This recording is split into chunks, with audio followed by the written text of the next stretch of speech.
Now, yesterday in federal parliament, we saw all the ceremonial formalities and we saw high-minded intentions.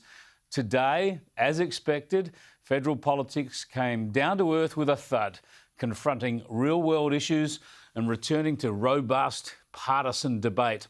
Like when the Prime Minister was asked about his promise to bring power bills down, and all we've seen since the election is electricity and gas bills rise. This was what we didn't know was happening while the campaign was on. But they knew. Order. They knew. Order. They knew. They knew about the price increase. Order. In March.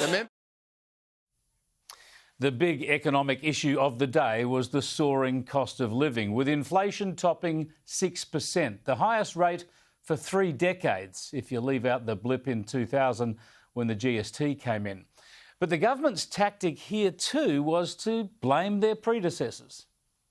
There is a hunger after a decade of division for Australians to come together and meet these economic challenges, and there is an understanding that a mess that it took you like 9 years to make will take longer than 9 weeks for us to clean up. Especially when it takes you 9 weeks to turn up in Parliament. Anyway, the theme, the blame game, continued when there was a question about defence and the nuclear subs project.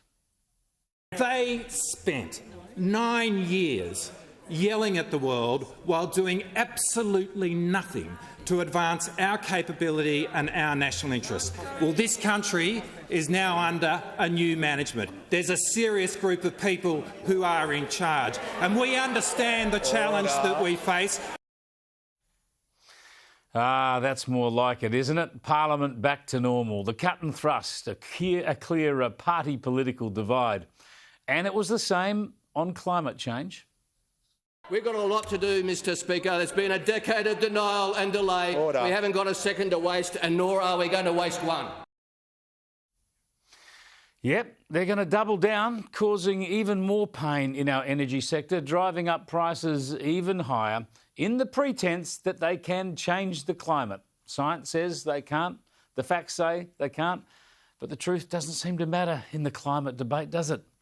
On border protection, there was an attack too over the Coalition's desperate ploy on election day, announcing a boat had been intercepted. We should not become inured to these things in our democracy. This was a disgraceful, unprecedented act that should never have happened, and those opposite stand condemned for doing it. Look, it seems silly that the Coalition thought that was going to help, but it's a strange attack when your alleged crime is telling people the reality of what's going on. The barbs continued, and the government even, well, can you believe this? The Labor government even had a go at the Coalition opposition for not wearing masks. We on this side of the House actually follow the medical advice.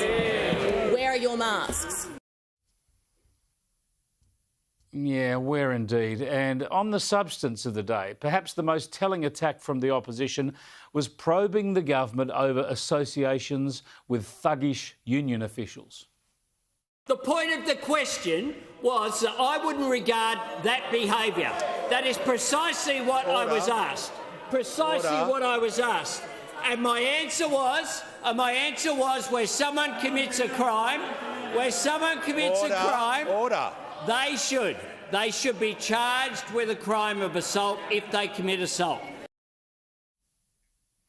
You get the impression there's more to come here, but the real political point is already obvious. Labor is in bed with the unions. Funded by the unions, it's the political arm of the union movement.